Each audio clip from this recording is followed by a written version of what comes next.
आधुनिक युग के महर्षि पतंजलि, महर्षि चरक सुश्रुत के अवतार परम पूज्य स्वामी जी महाराज के चरणों में कोटि कोटि नमन, कोटि कोटि वंदन।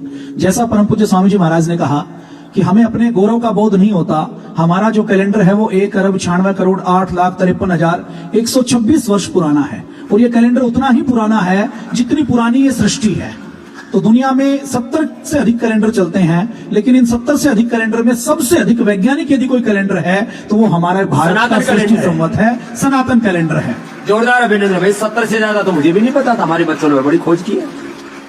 जितने भी बाकी 70 कैलेंडर हैं वो या तो किसी राजा के नाम पर, व्यक्ति के नाम पर, संप्रदाय के नाम पर, घटना के नाम पर, आधे अधूरे किसी चंद्रमा के या सोलर के विज्ञान के नाम पर चलते हैं। किसी में भी पूर्ण वैज्ञानिकता नहीं है। केवल हमारा सनातन कैलेंडर ऐसा है जो पूरी तरह से खगोल विज्ञान के नियमों पर आधारित है।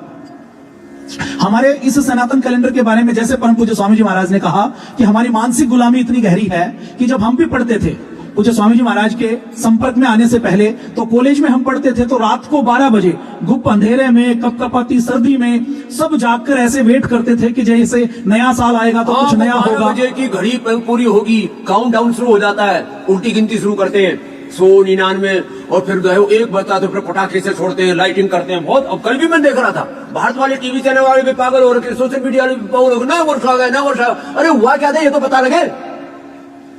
वहां क्या था? सृष्टि उत्पन्न हुई थी, कोई बड़ी घटना हुई थी, किसी महापुरुष का जन्म हुआ था। वहां क्या था ये किसी को नहीं पता। नया वर्ष आ गया, बताओ क्या है? ना मौसम बदला, ना कोई प्रकृति बदलती है, ना कोई उत्साह है, ना उल्लास है, ना उमंग है, ना सूर्य निकलता है। तो ऐसे अवैज्ञानिक तरीके से हम भी मानसिक गुलामी के कारण मनाते थे। और लोग पूज्य स्वामी जी दारू पीते हैं, जो हॉस्टल्स में रहते हैं, जो कारपोरेट में कंपनियों में रहते हैं, जो मल्टीनेशनल कंपनियां हैं, उन्होंने इसको एक उद्योग बनाया हुआ है कि अधिक से अधिक दारू पी जाए, भोग किया जाए, विलास किया जाए। हम जैसे लोग भी जो उस समय रहते थे उनको भी लोग सोने नहीं देते थे। हम यद्यपि आर्य समाज से जुड़े होने के कारण शराब और बियर, दारू तो नहीं पीते थे, लेकिन हम जैसे लोगों को भी वो फ्रूटी या लिम्का आदि पिला दिया करते थे उस समय 1995-96 में। तो एक होड़, एक देखा देखी लगती थी सारी मीडिया में, पूरे फिल्म स्टार लगते थे कि बड़े बड़े पॉलिटिशियन सारे हुड़दंगे इसी काम में लग जाते हैं। जैसा पूज्य स्वामी जी कहते हैं कि बेकार का महिमा मंडन जिसके अंदर कोई विज्ञान नहीं। और हमारा जो कैलेंडर है वो इतना वैज्ञानिक है कि हमारे यहाँ नासा जो काम कई 100 करोड़ रुपए खर्च करके, कई कंप्यूटर लगाकर, कई सॉफ्टवेयर बनाकर सूर्य ग्रहण, चंद्र ग्रहण के बारे में बताता है, ये भारत का ज्ञान विज्ञान है कि यहाँ उत्तराखंड के अंतिम गांव का कोई पंडित ले लीजिए, नागालैंड का हो या साउथ का हो या हिमाचल प्रदेश का हो, वो केवल 10 रुपए का आदमी, सुदूर गांव का आदमी भी अपना पंचांग देख करके बता दे। 10 रुपए का पंचांग देखकर वो बता सकता है कि हजारों साल पहले कब सूर्य ग्रहण, चंद्र ग्रहण हुआ था और हजारों साल बाद कब होने वाला है, आगे तक का, हजारों साल का। हमारा विज्ञान कितना गहरा है। और इसको जगाने का, इस स्वदेशी के भाव को जगाने का काम यदि कोई कर रहा है तो पतंजलि योगपीठ कर रहा है, परम पूज्य स्वामी जी महाराज कर रहे हैं। जितने भी, जैसा परम पूज्य स्वामी जी महाराज ने कहा कि कोई भी देश, जितने इस्लामिक देश हैं, वो कोई भी अपने लोक व्यवहार के लिए, आर्थिक चीजों के लिए, व्यवहार के लिए इस अंग्रेजी कैलेंडर का पालन करते हैं, लेकिन वो अपने हिजरी कैलेंडर का पालन करते हैं, अपनी परंपराओं को नहीं छोड़ते। इसी प्रकार से जितने भी कैथोलिक कंट्रीज हैं वो इस रोमन ग्रेगोरियन कैलेंडर का पालन करते हैं। इसके साथ साथ जितने भी कम्युनिस्ट देश हैं वो इसका पालन करते हैं। बल्कि इसको यूं कहा जाए तो पूरी दुनिया का कैलेंडर बोला जाता है, ये पूरी दुनिया का कैलेंडर कभी भी नहीं रहा।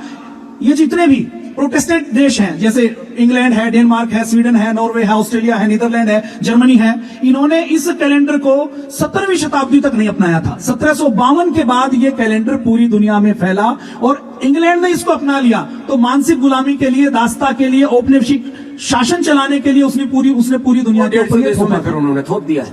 भारत में भी 250 साल पहले तक ये कैलेंडर नहीं मनाया जाता था, इसके बारे में कोई जानता नहीं था। और ये कैलेंडर देखिए, जितनी भी काल गणना होती है वो गणित की बारीक से बारीक कैलकुलेशन पर होती है, सूर्य की गति पर, चंद्रमा की गति पर, ग्रहों की गति पर। इसी से दिन रात बनते हैं, इसी से महीने बनते हैं और इसी से वर्ष बनते हैं। ये जो अंग्रेजी कैलेंडर है ये पूरी तरह से अवैज्ञानिक है। कितना अवैज्ञानिक है आपको हंसी आएगी जब आप सुनेंगे। तो ये जो अंग्रेजी कैलेंडर है इसको जब शुरू किया गया तो प्रारंभिक तौर पर इसको रोमन कैलेंडर कहा जाता था। 1753 ईसा पूर्व, यानी कि अभी से लगभग 2800 वर्ष पूर्व एक राजा था रोमुलस नाम का, उसने, जो रोम का संस्थापक था, उसने इस कैलेंडर की स्थापना की, शुरुआत की। और शुरू में इसमें केवल 10 महीने होते थे और इसका जो साल होता था, देखिए जो वर्ष बनता है वो पृथ्वी सूर्य का चक्कर लगाती है उससे बनता है, लेकिन उनके इस वर्ष में केवल 304 दिन होते थे। जनवरी और फरवरी का महीना होता ही नहीं था। और कई सौ वर्षों तक ये गड़बड़ चलती रही।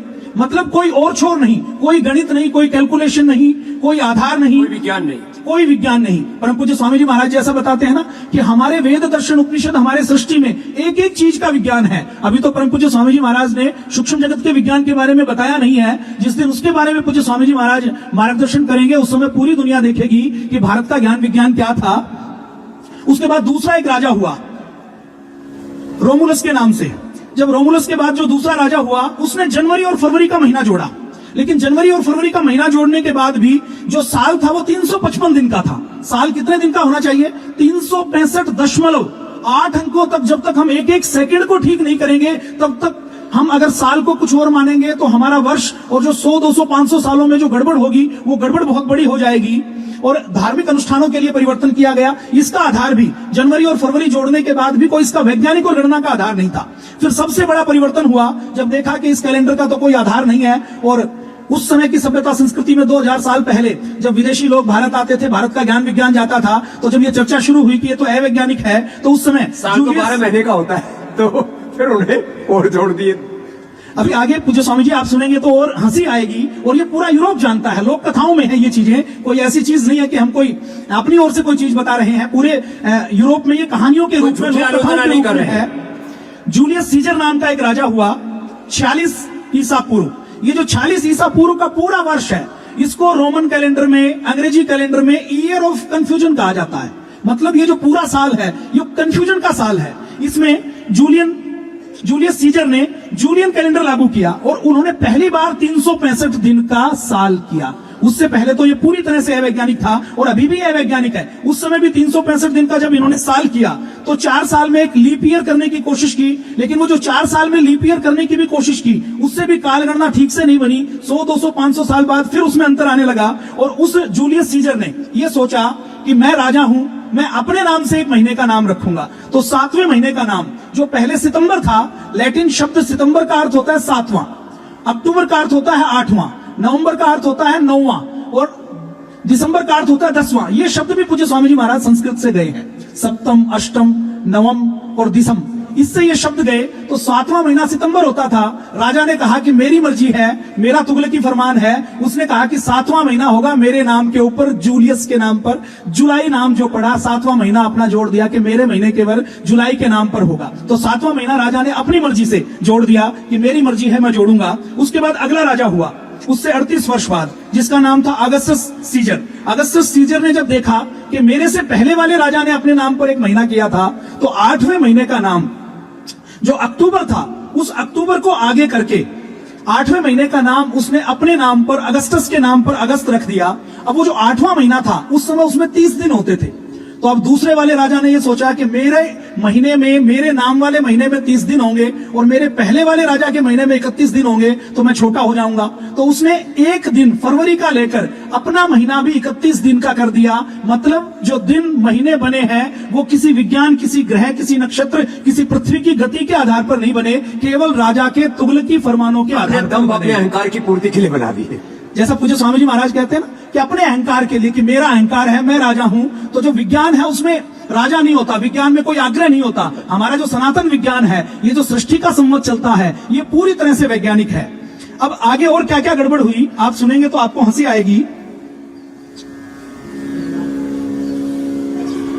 जितने भी ये जो कैलेंडर है, अभी भी इसकी गड़बड़ ठीक नहीं हुई। जब ये 31 दिन कर दिए गए तो 1582 में जब ये पता लगा कि इसके अंदर तो और बहुत सारी गड़बड़ है, तो 1582 में एक पोप था ग्रोगरी के नाम से, जिसके बाद इसको ग्रेगोरियन कैलेंडर कहा गया। उन्होंने सुधार किए। उन्होंने 1582 में ये देखा कि गड़बड़ झाला बहुत बड़ा है। उस समय तक भारत का ज्ञान विज्ञान और तेजी के साथ पहुंच रहा था। और ये जो 1582 का समय है, ये वो समय है जिस समय गैलीलियो ने जब सबसे पहले ये कहा।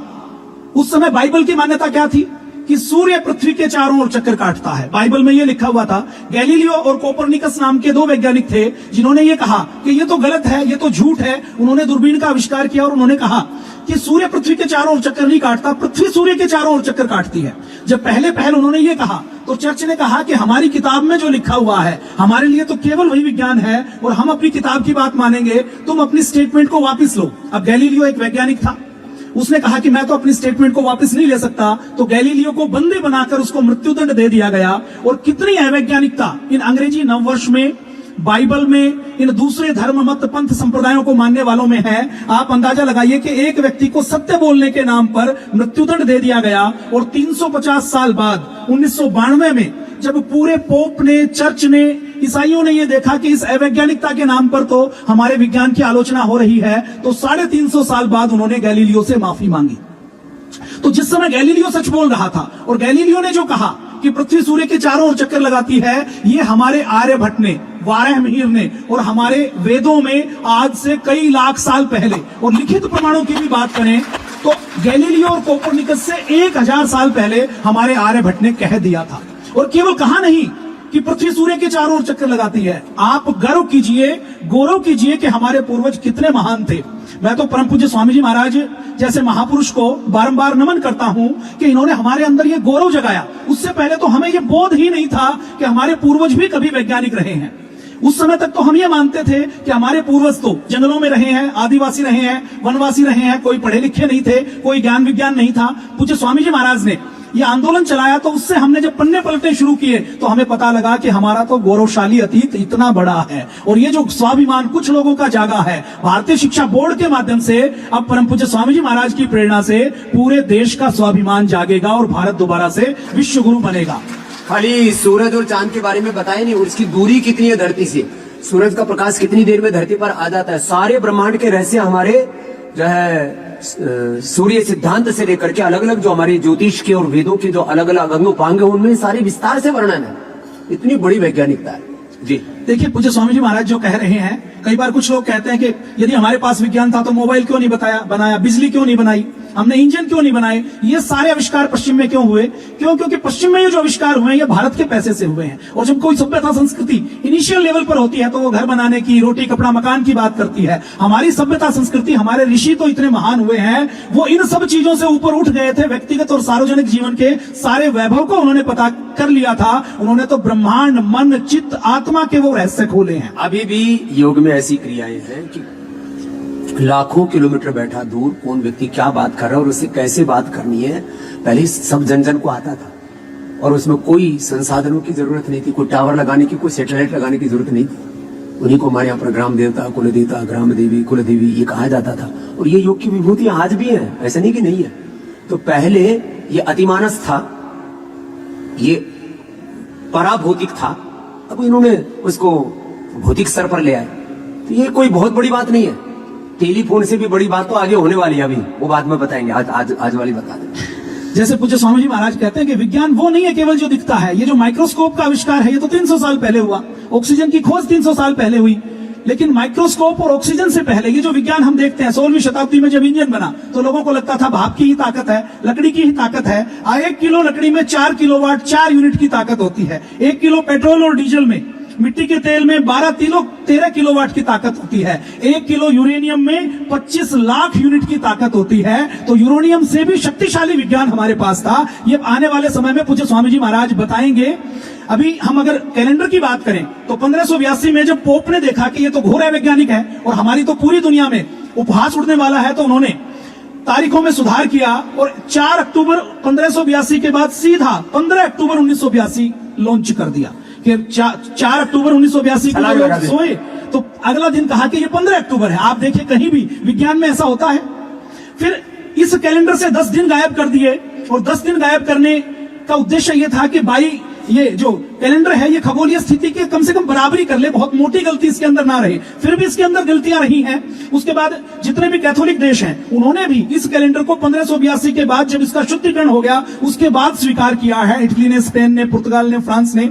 जब 1752 तक ये चलता रहा, 1752 में फिर कुछ सुधार किए गए। जब 1752 में फिर कुछ सुधार किए गए उसके बाद जो प्रोटेस्टेंट देश हैं, यूके ने, जर्मनी ने, नीदरलैंड ने, स्वीडन ने, नॉर्वे ने, डेनमार्क ने इसको स्वीकार किया। और जो रूस ने, ग्रीस ने तो इसको 1918 में, 1923 में स्वीकार किया है। ये पूरी दुनिया का कैलेंडर तो कभी था नहीं, आज भी ये पूरी दुनिया का कैलेंडर नहीं है। आज भी थाईलैंड की बात करें, हम अरब देशों की बात करें, हम चीन की बात करें, ये सारे देश, इजराइल की बात करें तो इजराइल अपना हिब्रू, चीन अपना सूर्य और चंद्रमा के आधार पर कैलेंडर, इस्लामिक देश अपना हिजरी कैलेंडर, ये सब अपने उस कैलेंडर को परंपराओं के आधार पर मानते हैं। अभी भी कोई पूरी दुनिया इस कैलेंडर को नहीं मानती। और अगर हम आगे बात करें कि जो हमारा भारतीय नववर्ष है, जो सृष्टि संवत है, ये हमें ये बताता है कि हमारी सृष्टि कब शुरू हुई थी। जिस प्रश्न का उत्तर स्टीफन हॉकिंस नहीं दे पाया, कार्ल सैगन नहीं दे पाया, और ये जो हमारी काल गणना है ये कितनी वैज्ञानिक है और कितनी बड़ी है, आप अंदाजा लगा के देखिए कि हमारी काल गणना में कितनी सूक्ष्म गणना है। एक त्रुटि 0.003 सेकंड, 0.0003 सेकंड, मतलब दशमलव के बाद भी 4 अंकों की गिनती, ये हमने अपनी काल गणना में इतनी सूक्ष्म गिनती की है। अब ये 0.003 सेकंड जो त्रुटि है ये 1 सेकंड का 33,750वां हिस्सा है। एक अणु की, एक परमाणु की जो गति होती है, उस स्तर की काल गणना का विवरण हमारे वेद, दर्शन, उपनिषद और हमारे खगोल शास्त्र में है। त्रुटि के बाद लव, लव के बाद निमेष, निमेष कितना है, एक पलक झपकाने में जितना समय लगता है उसको निमेष कहा जाता है। उसके बाद काष्ठा, उसके बाद कला, 4 सेकंड की काष्ठा, 2 मिनट की एक कला, लगभग 2 मिनट की, उसके बाद मुहूर्त, उसके बाद प्रहर, उसके बाद अहोरात्र, उसके बाद दिन रात, उसके बाद पक्ष, उसके बाद मास, उसके बाद वर्ष, और केवल वर्ष तक हम नहीं रुके। उसके बाद हमने बात की कलयुग की। एक युग जो कलयुग है वो 4,32,000 वर्ष का, एक द्वापर युग 8,64,000 वर्ष का, एक त्रेता युग 12,96,000 वर्ष का, एक सतयुग 17,28,000 वर्ष का। उसके बाद इन चारों को मिला दिया जाए तो एक महायुग, एक चतुर्युग और 43,20,000 वर्ष का। उसके बाद एक मनवंतर 41। हाँ, तो पूरा ज्योतिषी बन गया हमारा राकेश भी। एक बार जोरदार अभिनंदन कर दो। हाँ, अपने ज्योतिष, अपनी काल गणना, अपने ऋषियों की जो परंपरा, और ये तो भौतिक गणना बता रहे हैं। भगवान का, ब्रह्म का एक दिन तो और बड़ा है, जो ब्रह्म दिन है ना, भगवान का एक दिन और एक रात्रि में तो पूरी सृष्टि समा जाती है। बहुत गहरी है। ये तो आज आंशिक रूप से आपको बोल रहे हैं। भारतीय ज्योतिष शास्त्र, भारतीय योग, अध्यात्म इतना ऊंचा विज्ञान है, अपनी निजता को भूल करके हम लोग इधर उधर धक्के खा रहे, ठोकरे खा रहे और अपने निजता से विमुख होते जा रहे हैं। ये विमुखता हमारी अंतर्मुखता में, अपने निज धर्म में, स्वधर्म में, हमारी निष्ठा में परिणित हो। इसलिए आज प्रसंग बस मैंने कहा कि 9 वर्ष के ऊपर लोग तमाम तरह का हुड़दंग कर रहे हैं। कोई दारू पी रहा है, कोई बीड़ी सिगरेट पी रहा है, दुराचार व्यभिचार कर रहे हैं। जवान लड़के लड़कियां, यूपी की भाषा में बोले तो लोले लोडियां इकट्ठा होकर के जो हुड़दंग मचाते हैं, माँ बाप बेचारे उनसे त्रस्त हैं। तो भगवान इनको सबको सद्बुद्धि दे। अरे ऋषि ऋषिकाओं के वंशधरो, रामकृष्ण की औलादो, संतानो, तुम्हें हो क्या गया है? वो कुछ उसका एक छोटा सा अंश जो है बता रहे हैं। जी जी, जैसे परम पूज्य स्वामी जी महाराज ने कहा कि हम राम और कृष्ण के वंशज हैं और हमारी एक एक गणना है। आप देखिए, विज्ञान देखिए, पूज्य साध्वी दीदी देवप्रिया जी रामायण पढ़ाती हैं। वाल्मीकि जी ने उस समय ये लिखा है कि राम जी का जन्म हुआ, तो डेट और तिथि में नहीं लिखा, उन्होंने लिखा कि उस समय ग्रहों की स्थिति ये थी। हाँ। और वो जो ग्रहों की स्थिति है वो दोबारा कभी आ नहीं सकती। वो ग्रहों की स्थिति की काल गणना सबसे दुनिया की वैज्ञानिक काल गणना है। तो पूज्य स्वामी जी महाराज, ये जो हमारी जो रामनवमी है, जन्माष्टमी है, होली है, दिवाली है, जितने भी वार त्योहार हैं, वो भी ब्रह्मांडीय, खगोलीय, ज्योतिषीय घटनाओं पर आधारित है। वो ऐसे नहीं है किसी महापुरुष का जन्म और उनकी द्वारा जो अलग अलग प्रकार की जो हमारी यहाँ संस्कृतियां, अलग अलग जो उत्सव बनाए गए हैं, उसके पीछे भी बहुत बड़ा विज्ञान है। जी, जैसे परम पूज्य स्वामी जी महाराज कह रहे हैं और सदा हमें बताते हैं कि अभी देखिए, हेलीकॉप्टर को कहीं लैंड होता है तो वो लॉन्गिट्यूड लैटिट्यूड लेता है, केवल डायरेक्शन लेता है कि लेफ्ट राइट में कितना है, उसकी लोकेशन क्या है। हमारे यहाँ जो हमारे सनातन धर्म में जो संकल्प करवाया जाता है, उसमें हम जब कहते हैं ना कार्यवर्त, भारत खंडे और उसके बाद 7वां मनवंतर, वैवस्वत मनवंतर, वो सारी ऐसी जियो लोकेशन है जो केवल आपकी फिजिकल लोकेशन नहीं देती, ब्रह्मांड के काल के साथ आपकी लोकेशन ऐसे टैग करती है जिससे आप जो संकल्प करते हैं वो सूक्ष्म ब्रह्मांडीय सत्यों के साथ आप एकात्म हो सके। तत्सत श्री ब्रह्मणो द्वितीय प्रहरार्धे। द्वितीय प्रहार चल रहा भी तो भगवान का जो मैंने कहा ना, जो ब्रह्मांडीय में जो ब्रह्म की काल गणना है, एक तो भौतिक काल गणना है, उस सबको भी माने ब्रह्मांडीय ऊर्जा से लेकर के भौतिक ऊर्जा तक का जो एक पूरा तालमेल है, एक समन्वय है, उसके साथ जो एकात्मता है, वो हमारे संकल्पों में सन्निहित है। जी, मुझे स्वामी जी महाराज जो 1 अरब 96 करोड़ की बात करते हैं, ये कैलकुलेटेड है। एक एक दिन इसका कैलकुलेटेड है। इसको कोई ढोंग आडंबर पाखंड या कपोल कल्पना या किसी राजा ने बताया है, ऐसा नहीं है। तो अभी 7वां मनवंतर चल रहा है। एक मनवंतर को क्या माना गया है? जब 71 महायुग होते हैं, 43,20,000 वर्ष के जब 71 महायुग होते हैं और उसमें एक संध्या काल जुड़ता है तो एक मनवंतर जुड़ता है, बनता है। वैसा 7वां मनवंतर चल रहा है। 6 मनवंतर हो चुके हैं। 7वें मनवंतर के भी 27 महायुग हो चुके हैं। 28वां महायुग अब चल रहा है। 3 युग बीते हैं और हमारी कालगणना देखिए, इनकी तो 2000 सालों की है और 2000 सालों में भी 2000 से ज्यादा गड़बड़ है। कभी दिन में गड़बड़, मास में गड़बड़, महीने में गड़बड़। हमसे कॉपी किया है, लेकिन हमसे कॉपी करते हुए भी नकल भी करनी नहीं आई इनको, नकल भी नहीं कर पाए, क्योंकि नकल के लिए भी अकल उस स्तर की चाहिए। हमारे यहाँ जिस स्तर का गणित रहा है, जिस स्तर की त्रिकोणमिति रही है, जिस स्तर का विज्ञान रहा है, नकल करने में वो स्तर कभी नहीं आ सकता। तो उन्होंने जो नकल की है, जैसे उनका जो आवर्स बना है वो हमारे होरा से बना है। उनके यहाँ, हमारे यहाँ रविवार है भगवान भास्कर के ऊपर, आदित्यवार जिसको कहा जाता है। उनके यहां उन्होंने इसी रवि को, सूर्य को सन करके संडे का नाम लिया है। और ये जो सप्ताह में 7 दिन होते हैं, ये 7 दिन होने की संकल्पना पूरी दुनिया ने कहीं से सीखी है तो भारत से सीखी है। तो अभी भी कलयुग के 5127 वर्ष बीत चुके हैं। तो ये जो परम पूज्य स्वामी जी महाराज कहते हैं 1,96,08,53,126वां वर्ष चल रहा है, ये हमारे बहुत बड़े गौरव का प्रतीक है कि हमारी गणना कहां से शुरू हो। और हमारी सृष्टि का जो प्रथम दिन है उसको जुगादी कहते हैं। साउथ में क्या बोलते हैं? जुगादी। प्रथम जो दिन होता है, माने हमारा नववर्ष सृष्टि के उत्पत्ति से जुड़ा हुआ है। उसके पीछे, उसमें बहुत बड़ी घटना हुई, सृष्टि की उत्पत्ति उस दिन हुई, वो हमारा नववर्ष मनाते हैं। यहाँ तो कोई लेना नहीं देना नहीं, बस वही नया वर्ष है, मना लो, बस मना लो। हम कह रहे इसलिए मना लो। अरे बाबा, उनको मनाने दो, तुम मत मनाना जी। जैसे परम पूज्य स्वामी जी महाराज कह रहे हैं, गिफ्ट देना है तो वैसे ही दे देना, किसी को थैंक यू कहना तो वैसे कह देना। जरूरी है नववर्ष के नाम पर करना? अरे अच्छे दिन, कितने अच्छे दिन है। हनुमान जी के नाम पर गिफ्ट दो मंगलवार को, सोमवार के नाम शिव जी के नाम पर गिफ्ट दो। हमारे यहाँ तो एक एक दिन एक एक हमारे देवी देवता से भी जुड़ा हुआ है, ब्रह्मांडीय घटनाओं से जुड़ा हुआ है। तो आपको गिफ्ट देने के लिए, किसी को विश करने के लिए, थैंक यू करने के लिए अंग्रेजों की नकल करना जरूरी है जी।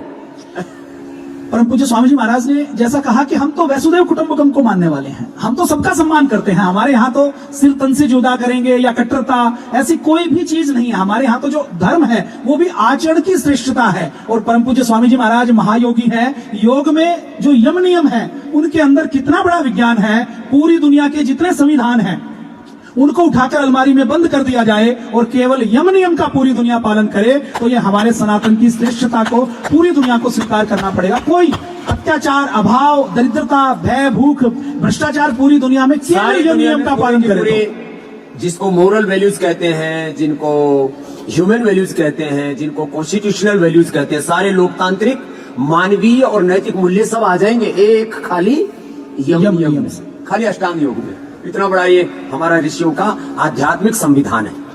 परम पूज्य स्वामी जी महाराज जो हमें सिखाते हैं कि हमारे यहाँ धर्म कोई ढोंग आडंबर पाखंड नहीं है। कोई एक आसमानी किताब में, कोई एक बाइबल में लिख दिया कि पृथ्वी चपटी है, पृथ्वी के चारों ओर सूर्य चक्कर काटता है, वो हमारी मान्यता नहीं है। हमारे यहाँ तो धर्म का मतलब वो विज्ञान जो जीवन के बाद है, जो पृथ्वी के बाहर है। और धर्म का अर्थ वो जो हमारे आचरण को श्रेष्ठ बनाता है, हमें पशुता से छोड़कर मानवता सिखाता है, वो हमारे लिए धर्म है, वो सनातन धर्म है। ऐसा परम पूज्य स्वामी जी महाराज हमें सिखाते हैं और ये पूरी दुनिया को हमें भारतीय शिक्षा बोर्ड के माध्यम से बताना है। कोई अंग्रेज, कोई ईसाई हमें अपने नववर्ष की शुभकामनाएं दें तो हम उनको हैप्पी न्यू ईयर कहेंगे। लेकिन यदि कोई भारतीय, कोई हिंदू, कोई सनातनी हमें आज 1 जनवरी को हैप्पी न्यू ईयर कहे तो ये उसका मानसिक दिवालियापन है, उसका बौद्धिक दिवालियापन है, उसका अज्ञान है। तो अंग्रेजी, कोई क्रिश्चियन, कोई ईसाई हमें नववर्ष की शुभकामना दे तो हमें स्वीकार है। लेकिन हमारा कोई भारतवासी नववर्ष की शुभकामनाएं देकर अपने अज्ञान का परिचय ना दे। हमारा नववर्ष, जिसको आज शक संवत, विक्रमी संवत के नाम से माना जाता है, वो चैत्र शुक्ल प्रतिपदा को शुरू होता है और जो 19 मार्च 2026 को हमारा नववर्ष शुरू होगा। और ये जो नववर्ष होगा उस समय फसल आती है, बादल समुद्र से पानी लेकर भरते हैं, बसंत ऋतु होती है, चारों ओर पेड़ पौधे भी उल्लास से, प्रकृति उल्लास से आनंदित हो जाती है। पेड़ पौधे फूल फलों से लद जाते हैं, फसल कटती है तो सारी प्रकृति का पेट भरता है, पूरी दुनिया की अर्थव्यवस्था इससे चलती है। ये जो पश्चिमी अंग्रेजी नववर्ष है, इससे तो शराब का, भोग का, क्लब का, नशे का, होटलों का कारोबार, जुए का कारोबार बढ़ता है। हमारा भारतीय नववर्ष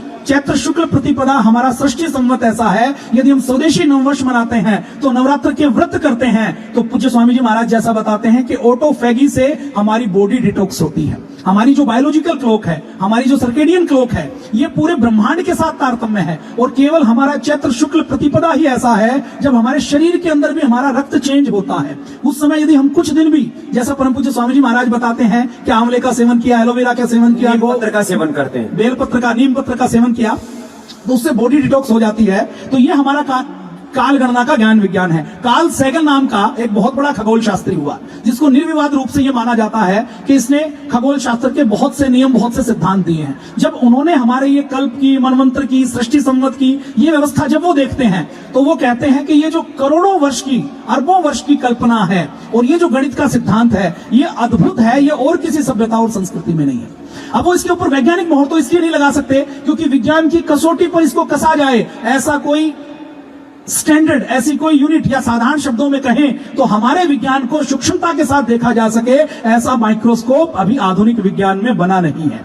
हमारे परम पूज्य स्वामी जी महाराज जैसा कहते हैं कि हमारे आर्यभट्ट जो आज से 1500 साल पहले हुए, उन्होंने पृथ्वी का डायामीटर कितना है, पृथ्वी की परिधि कितनी है, पृथ्वी की रस्सी को एक कोने से दूसरे कोने में लपेटा जाए तो कितनी दूरी बनती है, वो बताने का काम किया है। आप कल्पना कीजिए कि हमारे पूर्वज कितने महान थे। कोई दूरबीन नहीं, कोई कंप्यूटर नहीं, उस समय जब दुनिया के पास मैप नहीं था कि पूरी दुनिया में भारत कहां पर है, झगड़ा ये चल रहा था कि इस समृद्ध देश में जाने का, समुद्र का रास्ता खोजें। 1000 साल बाद तक भी जब दुनिया के नक्शे का किसी को नहीं पता था, उस समय धरती का व्यास बताने का, डायामीटर बताने का काम यदि किसी ने किया है तो भारत ने किया है।